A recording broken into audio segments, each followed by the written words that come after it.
If you are in your 20s and you constantly feel like a failure, like you're already behind, like everyone else is further than you, I want you to stay for the next few minutes because the problem is probably not that you are lazy or stupid or that you have messed up your life. The problem is that your brain is completely overstimulated and addicted to comparison. And if you don't understand what it does to you, you will keep feeling like a loser, even if you're doing fine on paper.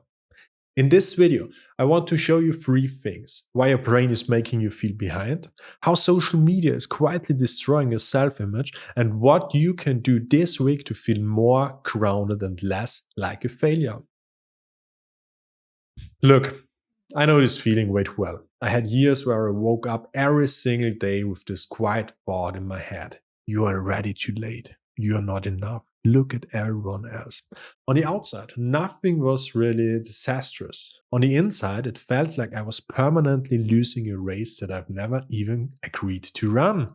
So if that's you right now, you're not broken. Your brain is just not built for the way you're using it. If you're new here, my name is Rio. This channel is for young men who feel mentally overloaded, numb, and always behind. I make videos to help you calm your brain down, escape cheap dopamine, and build real inner strength without fake hustle culture.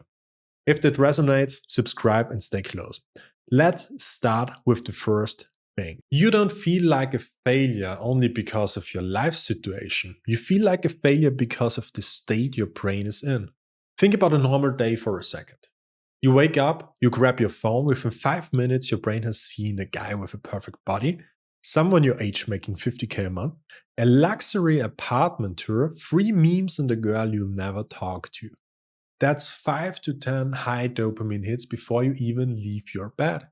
Then you wonder why sitting down to study or work or clean your room feels impossible. Your brain has been trained like a dog: quick hit, quick hit, quick hit, and a quick hit.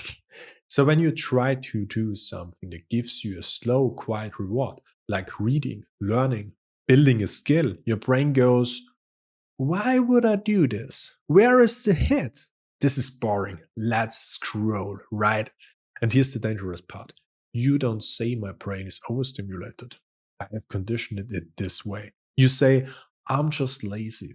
I have no discipline. I'm a loser, right? You turn a nervous system problem into an identity problem.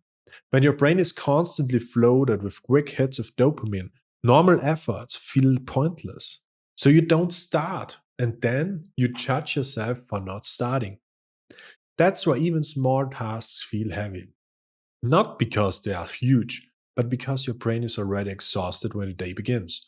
So before you tell yourself, I'm a failure, ask, is my brain actually in a state where I can feel calm and focused? Most guys never ask the question, they just assume something is wrong with them. The second reason you feel like a failure, you're comparing your real, unfiltered life to everybody else's highlight reel. And your brain can tell the difference. On your phone, everyone your age is ripped, successful, in a perfect relationship, traveling, smiling, motivated, and crushing it. You don't see the depth, the arguments, the loneliness, the panic attacks, the self hate, the family problems, or numb evenings in front of a screen. So your brain slowly builds this story. This is just normal. This is what everyone has. I'm the only one who doesn't. You don't feel like a failure because you're actually failing. You feel like a failure because your reference point is completely broken. 10 years ago, you maybe compared yourself to a few people, your classmates, your neighbors, some friends or friends. Now you compare yourself to thousands of most extreme humans on the planet, optimized by algorithms to get your attention. Of course, you feel small. And here's the twist: even if you win at some metric, your brain will move to goalpost. Maybe you start a business, or you get in shape, or you finally make some money. Now suddenly, the bar becomes multimillionaire at 23, supercars, penthouse, perfect social circle. Your brain never says, I'm enough now, I did it, yeah. It just keeps finding new people to compare you to.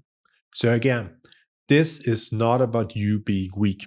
It's about your brain being forced to proceed away more comparison than it was ever designed for. Now, what can you actually do about this? I'm not going to tell you just be more disciplined or just stop comparing yourself. That doesn't work. You don't fix this by yelling at yourself. You fix this by changing what your brain consumes. Let me give you three simple things you can try this week. Pick one day in the next 7 days. On that day, no TikTok, no Instagram Reels or YouTube Shorts, no porn. You don't have to disappear from the internet. You don't have to meditate in a cave. Just for one day, no fast dopamine. Instead, do things that are slow but real. Go for a walk without headphones. Train your body. Read 10 pages of a book. Call a friend and have a real conversation. At first, your brain will scream, "This is boring. This is pointless. I need stimulation." That's the addiction talking to you. If you push through that, even just for a few hours, you will notice something strange. Time slows down a bit. You start to feel more present in your body. Your thoughts get a little quieter. You're not healed after one day, but you will have proof your brain can calm down, and that proof is important. And then for 7 days, change what you see. Go through social media and be brutally honest with yourself. Which accounts make you feel small, behind, or not enough? Maybe it's the business guy flexing revenue every day, the shredders fitness influencer, or the perfect couple, or even some grind pages that just stress you. Mute or unfollow at least 5 of those accounts. Not because they are bad people, but because your nervous system can't handle this constant comparison right now. Then intentionally follow 3 accounts that do the opposite. They calm you down. They make you think deeper. They help you feel grounded in your own life. You will be surprised how different your feed feels after just 1 week. If every time you open your phone you see reminders that you're behind, of course you will believe it.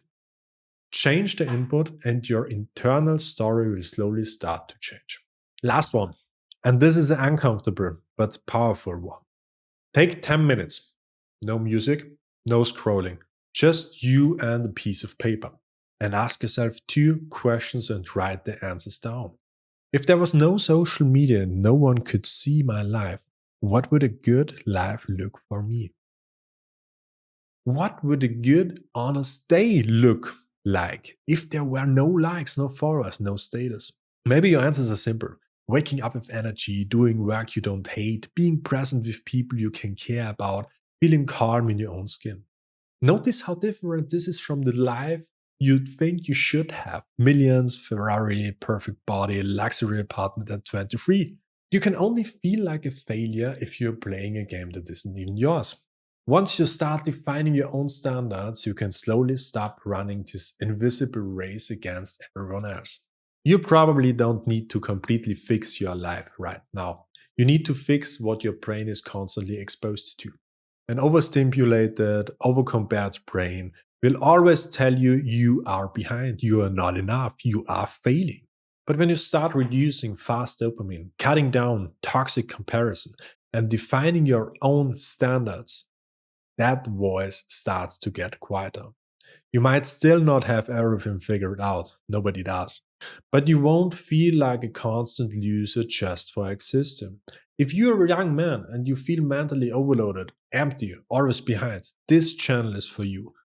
I'm not here to scream hustle at you. I'm here to help you build clarity and real inner strength, step by step. If you want more of that in your life, subscribe and stay close. You are not doing this alone.